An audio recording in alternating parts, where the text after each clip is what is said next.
Excuse me. Could I have just a moment of your time? No offense, but I want to get to know the real you. Like, the real you. No offense. No offense. If you have a moment, I would like to get to know the real you. The real you. No offense. The real you. The real you. No offense. What's up, guys? It's your boy Matt Arrington, also known as Mr. No Offense to Some. And today we have on the No Offense podcast, Mr. K-rino. Now we had the podcast originally scheduled for Friday, but we had to reschedule it. So it's an honor to have my man on the platform. For those of you who don't know about K-rino, man, you're definitely about to get educated. You should definitely check out this man's library. Just some great, awesome music for your ears and for your soul. You know what I'm saying? So definitely check it out. Go ahead and hit the share button for me if you can. Thanks to everybody who's tapping in. We're gonna go ahead and bring him on just a second. Had to remind you guys to make sure you pick up No Offense magazine on the 15th. It will be launched right after our interview with Drew Mary, who's also on the cover of the magazine. That interview goes live at 12 noon on Central Time, so that's 1 p.m. for the East Coast. Right after that interview concludes, you'll be able to pick up the magazine on our website, nooffensellc.com/magazine, or just go to nooffensellc.com, and I'm sure you'll see it on the heading right there. We'll be able to click on it and go ahead and check it out. But without further ado, man, you know what I'm saying? We're going to go ahead and jump into this interview, get some questions asked for you guys. And if you can, go ahead and please make sure you jump in the comments for me if you have any questions. Let's get this thing started. Mr. Rito. How you doing, brother? Hey, how's it going, boss man? I appreciate you for giving us the opportunity to interview you on the platform today. Bro, I appreciate you. Thank you so much for having me on your platform, brother. It's an honor and a privilege. I apologize for missing our Friday, man, but we here today and glad to get down. Yes, sir. Yes, sir. It's like I said, it's just quite an honor. We definitely understand things happen. We're definitely glad to see that you're in good health. That's all that matters. You know what I'm saying? Yes, And like I said, the opportunity to get to ask some questions. I heard about you. I was actually put on about your music from a good friend of mine who was from San Antonio, and I happened to meet him in Florida. And when he put me on your music, I was listening to Grand Deception, and it was just the fact that like it was just awesome, man. The storytelling, the word choice, the vocabulary, and just how you continue to do it throughout your career, brother. It's just amazing, especially with some of the changes that we've seen in the music itself. You know what I'm saying? As it's continued to evolve, I'm just curious as to what are some of the things that you've seen as the game continue to evolve that allowed you to continue your style, versus everyone else who chose to go maybe a different route with it. I think that a couple of things that an artist has to do. Number one, they have to grow within themselves. You have to always make sure that you're adding more layers to your own intellect, your own knowledge pool, and I think that keeps you versatile. It keeps you being able to continue to come up with new material. The second thing you have to do is to keep your eyes and ears on how the game is evolving, and not necessarily to be like everybody else, but to make sure you're on par with everybody else and what's going on. And those are the two things that I try to do throughout my career, just try to observe on those levels. And so far, big brother, it's worked out pretty good for me. Yes, sir. Yes, sir. Uh, you know, Starting such a movement and having such a heavy influence in a culture such as yourself and SPC. Shout out to your coalition, South Park Coalition. Um, how did what was on your mind? Creating it. What went into actually kicking? Because a lot of people have that, they talk about things, but actually putting it into action and getting it rolling. You know what I'm saying? What all went into, making sure it where it's at today, and what are the future plans that you want to see it, continue to rise to? Well, when I first started it, I didn't look far down into the future. I wish I could take credit for saying that, but really, I just wanted to get the guys that I rap with at my school together and give us a name and have us an organized unit that had a name attached to it. So that was the first thought. It was maybe just a handful of us. It may not have been any more than 6 or 7 of us, but I wanted us to be able to be called something. So since we were from South Park, which is a neighborhood in Houston, I just added the coalition on the end of it when I saw that word in the book, and we put it together. Now, didn't know that it was going to grow the way it grew. Didn't know that it would become something that people would connect with, and it would resonate with people worldwide. Here we are 36 years later. Didn't see that coming, but nevertheless, thankful for the blessing of that, because now we're at the point where different generations have come into the knowledge of South Park Coalition, and that's a beautiful thing, brother. Yes, sir. Yes, sir. As far as the some of the ethics and the morals, which you stood on, throughout the time of your career. Um, how do you continue to find ways to, even though there's new sounds, you know what I'm saying? How do you find ways to make sure that you still pass that along, throughout the generations? You know what I'm saying? That have joined the SBC. Yeah, it's about being yourself and pushing to be innovative, to be the one who creates the new styles and the new sounds and the new trends, within what you know how to do. Again, like I say, you keep your eyes on things, but you're also looking at ways, okay, well, how can I be the one to get ahead of things as well? So people will look and say, well, I never heard nobody say that. I've never seen anybody do that. But also you have to make sure that you never lose the love for the art form, and do your best to not let the business dilute that love you have just for the game itself, because we was doing it before we even thought about a possibility of making money off of it. That we just did it because we love it. It's like people who play basketball. You just hooping because you love it. Then you realize you're kind of good at it. Then you say, okay, maybe I can bump it up another level.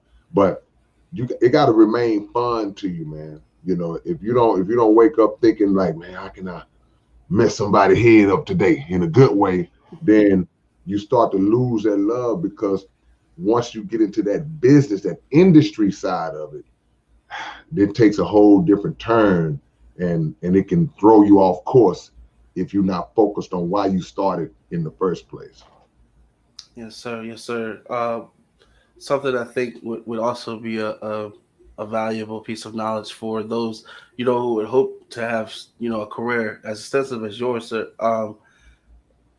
Definitely knowing that business side, and how do you manage to maintain making sure that you have your business set up correctly, and what I'm saying, still not losing that passion for the art of the of the different things that you bring to the table being unique. Do you recommend managers, or at what point in the game do you think they're necessary, or just any kind of knowledge you might be impart in, with independent being such a big part of, the an option, or such a big option for different artists today, versus like going to different labels and things like that as it used to be.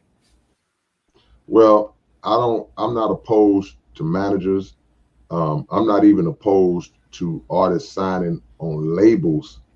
What I recommend and suggest to an artist is that whatever route you take, that you have control over your stuff. That's it. You have to have a strong level of control over it, so no one can start to pull the puppet strings on you. So once you do that, now it's like, okay, I called the shots. So even if I have a manager, I'm basically dictating to the manager, will say, look, this is what my goal is this is the direction that I want to go in, and I need you to take me in this direction or help me go in this direction. With the label, if you can enter into a partnership with a label where you are in control, where you understand, hey man, look, you're not pimping me out per se, then you're in a good position. As far as the business aspect, that's an ongoing process, even with an artist like me who's been doing it for 40 years, because that part of the game changes and evolves so much that you're constantly in a classroom in this industry. The same way you are constantly in the classroom creatively, you're constantly in the classroom from a business standpoint too. You're constantly in the classroom technologically, because those evolve and change in this music business as well. So there are a lot of things that I had to learn late in the game because I didn't pick up on it early. And there are a lot of things that I'm still learning. So my goal now, as I'm learning, is to try to talk to younger artists and tell them, hey man, you need to be learning this, getting this now while you learn young. So don't wait until later on and you just now finding out about publishing at 35 years old. Get on that, get ahead of that now, and you'll be better for it in the long run. Yes, sir. Yes, sir. When it comes to artists coming in and making music and getting their name out more, when would you say is a good time that an artist should be looking, to maybe tour, or around what time, around what part about what part about their career should they be looking to tour? You know what I'm saying? Like, should it be something they should be trying to do immediately, or do they need to have like a catalog? Because I imagine if they're gonna give people a show, they want to make sure they can give people a show. Like, uh, what is there something that you feel like they should be looking into immediately coming in, if they believe that music is a career they want to pursue, or is there some sort of standard or about some sort of level of career that they should have under their belt before they look to maybe try to put that under their belt as far as going on tour maybe? Yeah, I think you have to build yourself up to a point where you're ready, meaning that you work out locally. You're doing shows in your own city, in your own area, to get a feel of how good you are, how good you're becoming, what you need to work on, and then judging the responses and the reaction of audiences that you perform in front of diverse audiences. And then when you get to that point where you're noticing that, okay, it seems like everywhere I perform, I'm getting a lot of love. Even people that don't know, not just my cousins and family members that's coming to see me, but total strangers are like, hey. So that kind of is the first step to letting you know that you may be ready to expand and take it beyond the borders of your city. But also, that's a good point, because you got to have product. I don't recommend an artist to start performing and doing shows out of town, even locally to some degree, if you don't have something physical to leave the crowd with, some merchandise, I don't care if it's a flyer, because this is an out of sight, out of mind industry that we participate in. And sometimes, no matter how great you are, there may be a handful of people that go look you up later on once they get home. Let me check to see what this guy got. I liked him tonight. He was good. But for the most part, people move on. So you want to have something physical, a t-shirt, a flyer, whatever you got that you can leave with them as a reminder that, oh yeah, I need to check that guy out. So there's more elements to it than just the talent and even putting on a great show. You have to have that whole package that represents planting a seed, that when you long gone back home and or in another state or whatever, the people you left are still rocking with you. Sir, yes, sir, and thank you again for your knowledge, sir. Some of the other questions I had were, how does one remain uniquely them, but still be open to critique, and know what's positive positive feedback, but maybe bruise the ego a little bit. Let me say, because I mean, sometimes you hear things that you weren't expecting to hear, but Right. still knowing that that comes from a place of love, and integrating that into their continued growth. Because Well, that's a sometimes, great question. That's a wonderful question. You have to come. An artist has to come in knowing. It's like, just picture yourself in getting ready to participate in a boxing match. So you in one corner, the other guy's in the other corner, and the guy rings the bell, and then so you come to the middle of the ring, the guy punches you in the face, and you go, "Hey man, why'd you hit me in the face? You're in a boxing match." That's the object. So you have to come in knowing that everything said about you is not gonna be in the best light. People are gonna love you. People are gonna not like you. People are gonna straight up hate you. You're gonna hear it all. So you have to develop what they call that tough skin to know. Because what happens is, as artists, we can become we can get too lofty if the praise comes too early. Like if the artist is really, really good and naturally gifted, they getting praise out the gate. Oh, you're so good, you're so good, you're so good. And 2 years pass and you've never heard a negative word about yourself. Then the day comes when you do, you might not be able to receive it, like, oh, why? Because it's something that didn't you didn't ever experience. So you got to come in knowing that it's 8 billion people on the planet. And it doesn't matter if you sell 100 million records, it's going to be 20, 30 million more people that I ain't feeling him. I don't like him. So, but also you have to know that you can't attack every criticism, every critical word that's levied against you. I've seen rappers all in the comment sections arguing with fans and stuff like that. And it's like, dude, number one, you're reducing yourself when you do that.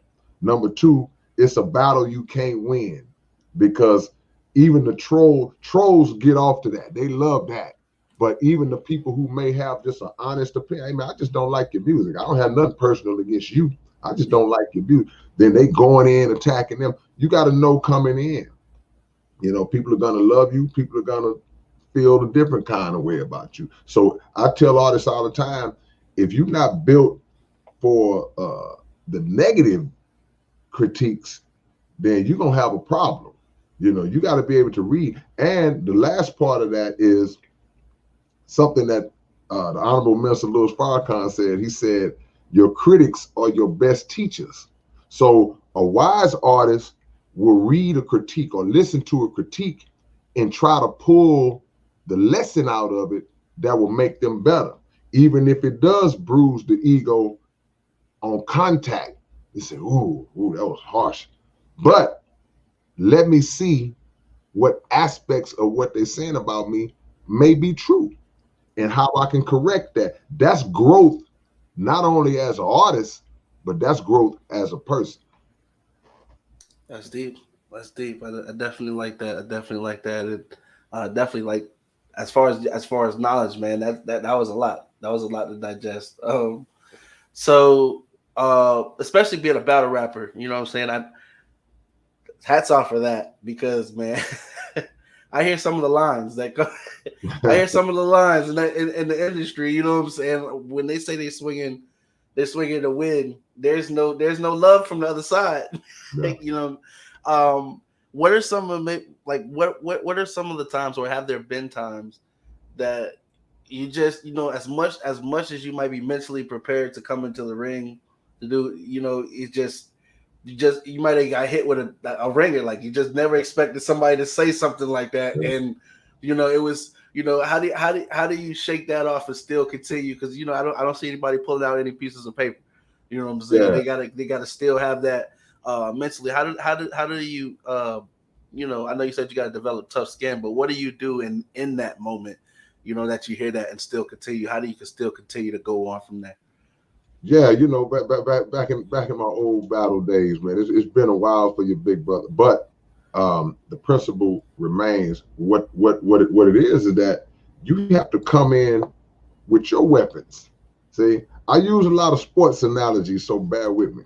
Okay, picture yourself, you playing basketball, so you're in the post and you getting ready to go to your favorite move, and the guy cuts it off. But all you got is that one move. You don't have a counter move, then he's gonna cut off your main move. But if you worked on and practiced several moves, then when he cuts off your first move, oh, I can spin back the other way now. So in rap, it's the same way. Okay, you know what? I hit him with this. He hit me with that. And what he hit me with was a little harder than the punch I hit him with. I had to already have a punch ready.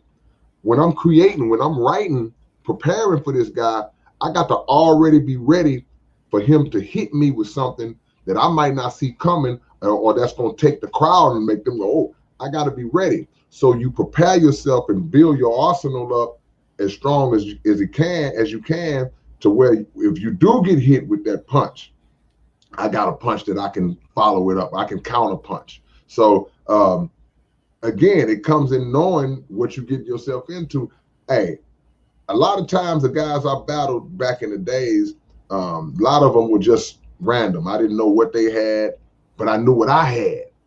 But there were other times where I battled guys who I was really familiar with. Okay, I know I got to come with it against this guy. This guy is he's not intimidated by me.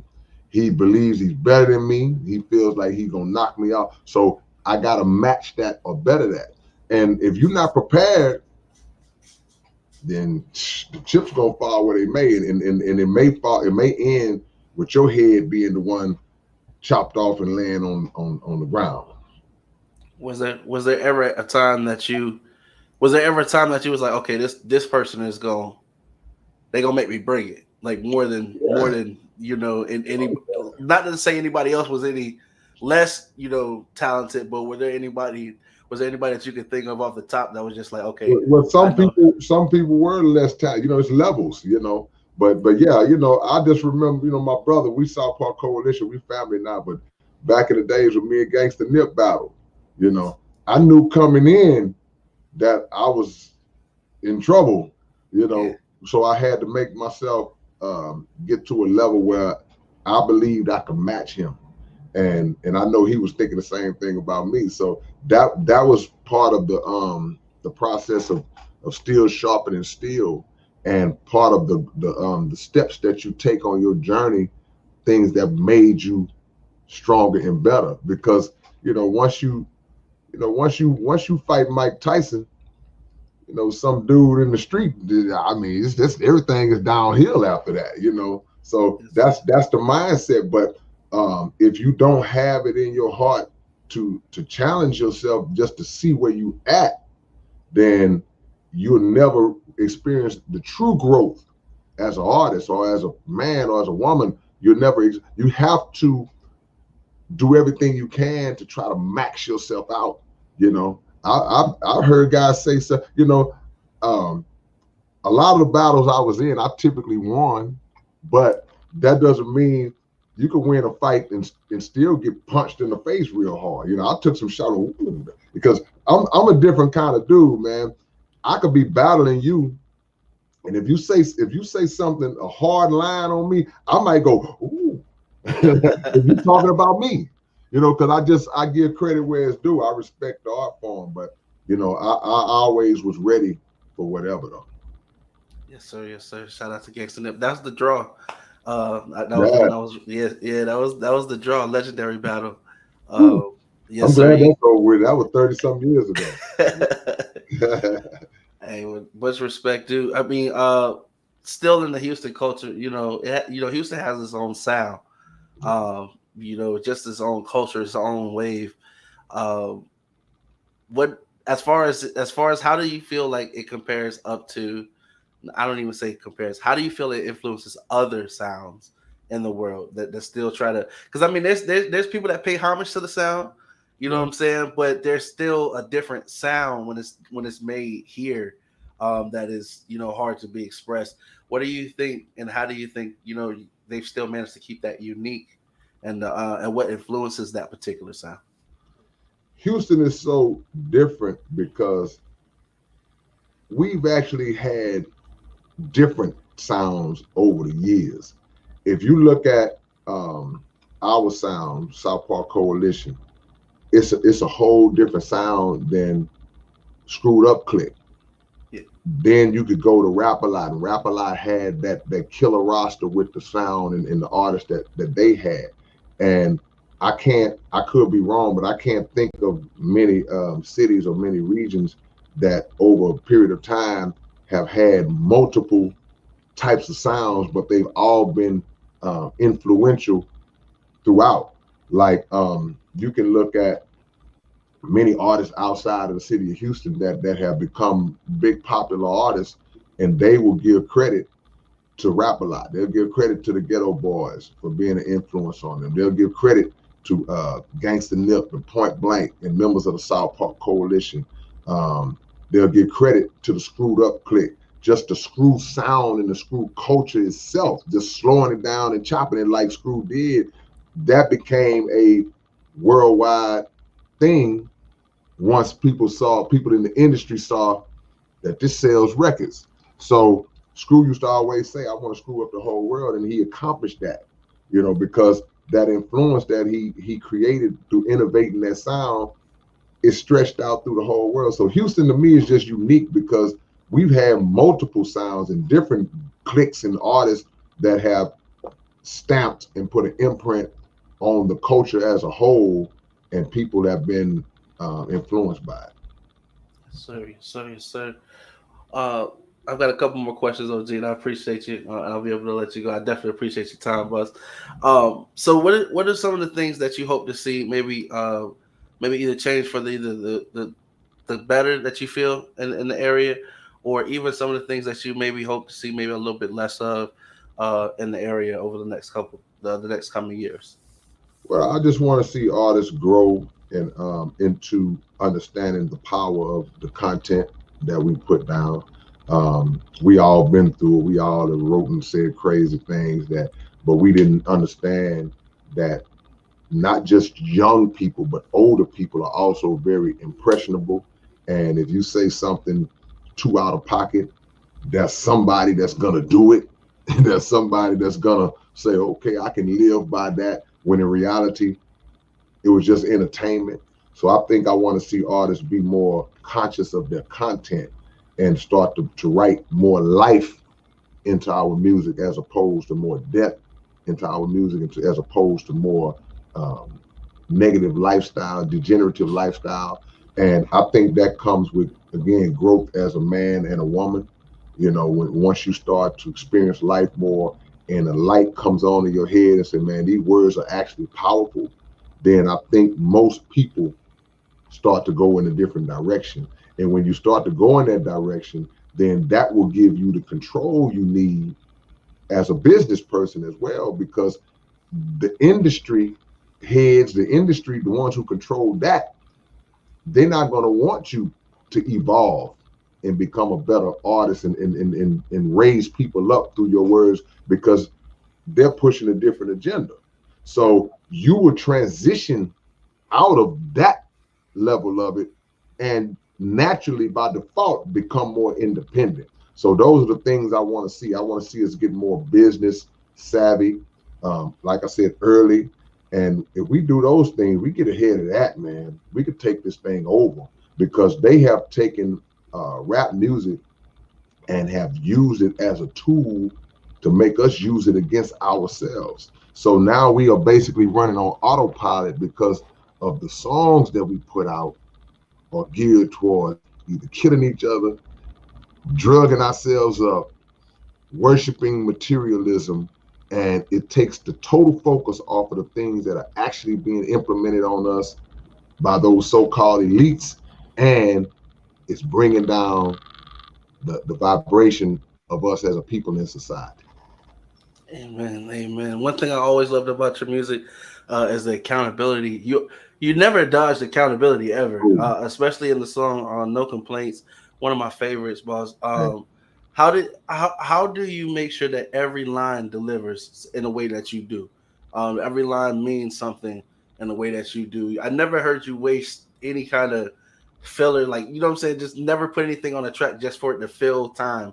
It's always with something with the purpose. How do you maintain that that routine maneuver that you do, as I call it? It always has some. It always packs a powerful message in every piece of work that you deliver. How do you maintain that standard? Well, I got a shout out to my brother Gangsta Nip. for that one because I remember years ago he would say, "Man, I like for every line to just be just hard, every line, no skip, no playing around, no wasted lines, like you said." So with me, I was like, "Yeah, you know what? That's how it should be." But also in life, even if you take a song like No Complaints, it's so many different things that we complain about, or so many different things that we have to be grateful for that we shouldn't complain about, that you can still, every line can be just packed. You want to see, my goal is to, no matter what song it is, especially on some lyrical stuff, to make one bar so hard that while you're reacting to that bar, you can't even react to that one good because I already hit you with the next one, you know. Gotcha. And then when you digest, I hit you with another. I'm just stuffing it down your mind, you know. So that's the goal, you know. You want to make sure that you don't cheat people. You don't cheat people at all. You give them something on every single bar, and that's the challenge I put on myself, because I know the reward comes like me having this conversation with you, and you recognize it and say, "Man, you know, that's why I do it." Well, I definitely appreciate the time. I know you're very busy boss man, making moves, man. I was honestly, when I got the response from your profile, I was like, I hope it's him, because a lot of the artists have different people that manage their profile. So man, I really appreciate the time that you were able to take for us today. We're gonna definitely get this shared. And I'm gonna continue to listen to your awesome music, brother. And anytime that you may have any other time where you can sit down and pass any knowledge, we'd be honored if you know might feel the opportunity to come back on, man. I would love it. Um, Anytime, brother. Anytime, reach out, and I'm coming, family. You know, that's we gotta work with each other, brother. Salute to you. Continued success, man, on your program, man, and keep doing it, brother. thank you, boss man. Same to you. I hope that you have an amazing rest of the day and a much continuous career, sir. You have a great one. Yes, sir. Blessings, brother. Peace. Blessing. All right, guys. I definitely thank you guys for tuning in. As you can see, man, it was an amazing opportunity. He was definitely dropping jewels. For all the people that did tune in, did hit the share button, I definitely appreciate you for doing that, showing the love. We're gonna get some clips up, man, and pass these out. You know how we do for the independent artists that watch the platform that come through. You know what I'm saying? This guy, man, if you check him out, check out his career. He's been doing this for a long, long time. Shout out to the South Park Coalition. Shout out to K-rino for coming through, spreading love. Until the next time, guys, remember, don't wait on the world to change when you can be the one to change the world. I have been Mr. No Offense. Y'all have been awesome. I'll catch y'all next time. Peace.